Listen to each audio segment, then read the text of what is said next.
السلام عليكم احبابي الكرام، كل عام وانتم بخير. عيد سعيد عليكم يا رب، ودايما تكون في خير ورزق وبركه في الفتره الجايه. رمضان عدى والعيد عدى ورجعنا لكم تاني، وعايزين نكون مع بعض الفتره الجايه اكثر نشاط واكثر حيويه في مواضيع كتيره هتبقى محاور نقاشنا في الفتره الجايه. خلينا اديكم نبذه عنها. زي في 3 حاجات اساسيه هنتكلم عنهم: الاراضي، وخصوصا المرحله العاشره واللي هيتم فيها في الفتره الجايه والمرحله الجايه. انا كنت قايل لحد اللي عايز يبعت لي قطع اراضي، كل اللي بعت لي قطعه او قطعتين في المرحله العاشره. لسه الدنيا بيتم استكشافها في المرحله العاشره، لسه الناس بتاخد. النهارده وصلوا لحد رقم 1300 و 1400 في التوزيع. في ناس لسه مكمله. برضو باكد عليكم هتبقى في اراضي كتير جدا. الوزير او الوزاره نزلت 15000 قطعه ارض على قد الحوالات اللي اتبعتت. هيبقى في اراضي كتير جدا، طبعا مش كلهم في التجمع، لا، في 22 مدينه من المدن الجديده.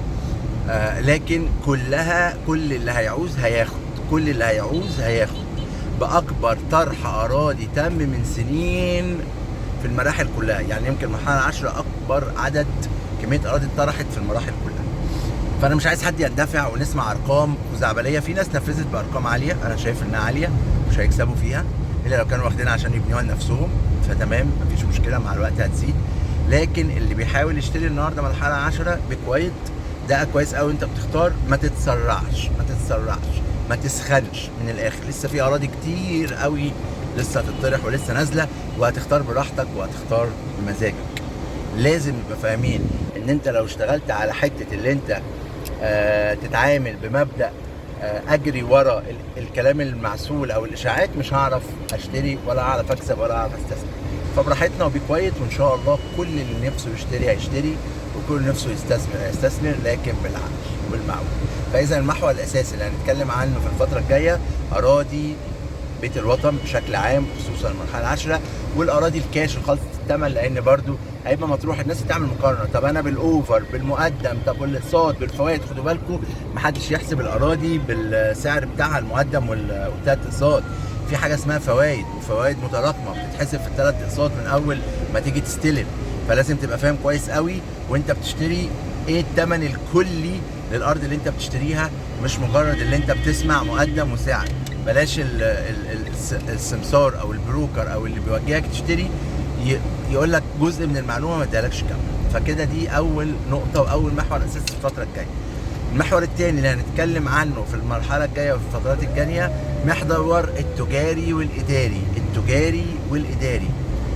موضوع التجاري والاداري بدا يزيد الفتره ديت، وبدات ناس تخش على حته التجاري والاداري على انه هو استثمار، واستثمار مميز، وده ما حدش يختلف عليه. وكل حاجه يمكن افضل من السكني، لكنه ريسك اكبر. وبالتالي لو عايز تشتري تجاري او اداري، خصوصا ان الموضوع زاد قوي قوي وبقى في شركات كتير جدا شغاله فيه، لا، اختار صح. موقع، لوكيشن، نظام سداد، دور، مساحه، عمليه. الموقع دوت هستفاد منه ومردوده هيبقى ايه. كل الحاجات ديت هنتكلم عنها بتفاصيلها. ايه افضل لوكيشن في الترتيب، خصوصا احنا بنتكلم في القاهره الجديده. فده محور اساسي هنتكلم عنه في المرحله الجايه: التجاري، الاداري، الطبي. اوكي، نبقى عارفين هنختاره على اي اساس، وايه الوضع اللي احنا نختاره ونتحرك من خلاله. النقطه الاخيره او المحور الثالث هو الشقق اللي هي تحت الانشاء. ده محور مهم جدا وبنتكلم عليه بقالنا سنين واتناقشنا فيه، خصوصا منطقه بيت الوطن وما يستجد عليها منطقه اللوتس القطاع الرابع والطرح الجديد، ومنطقه شمال الرحاب اللي بدات دلوقتي تخش المنافسه نتيجه ان في اراضي كتير اتسلمت فيها. فبدات شمال الرحاب يبدا فيها انشاءات ومباني، وبالتالي هنبدا نسمع عنها الفتره الجايه. بس اللوكيشن فين في شمال الرحاب مهم جدا، عشان موضوع المقابر او محطه الصرف او محطه الكهرباء. الشركه اللي بتختار منها مهم جدا جدا.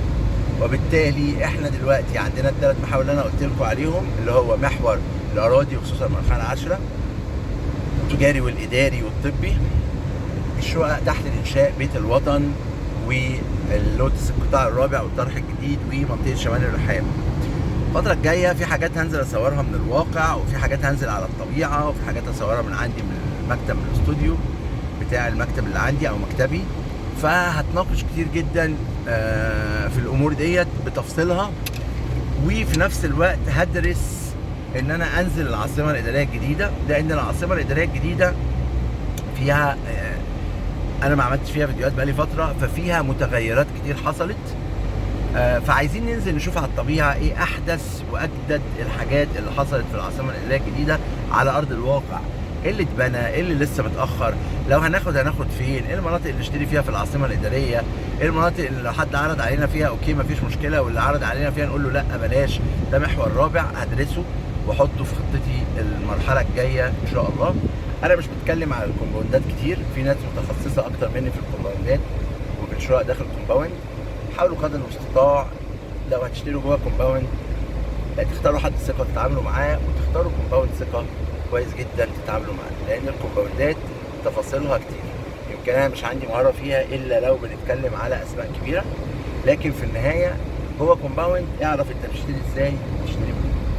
عرفنا كده المحاور اللي انا هتكلم عليها الفتره الجايه. مهم جدا الامور القانونيه، مهم جدا العقود، مهم جدا مراجعه ورق الملكيه، مهم جدا قوه الشركه، مهم مهم مهم، هفضل اقول مهم، لان الناس بتشوف ان العقار هو استثمار امن، لكن انا بشوف ان هو استثمار امن بشروط وبضوابط اساسيه.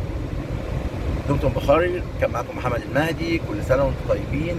ان شاء الله مع بعض الفتره الجايه نعمل فيديوهات مميزه زي ما عودناكم. شكرا ل 20,000 متابع اللي بيتابعوني واللي معايا من سنين. الحمد لله القناه موجوده من سنه 2018 وانا موجود من سنه 2008 في التجمع، فعامل اكتر من 600 فيديو داخل على 700. فيا رب دايما فيديوهاتي تفيدكم وتكونوا استفدتوا منها، زي ما ناس كتير جدا بتقول لي حاجه زي كده وبتتعامل معايا في حاجه زي كده.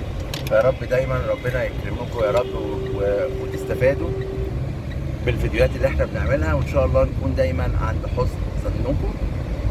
دمتم بخير، كان معكم محمد المهدي. لا تنسوا الدعاء لاخي عبد الله بالرحمه والمغفره. السلام عليكم ورحمه الله وبركاته.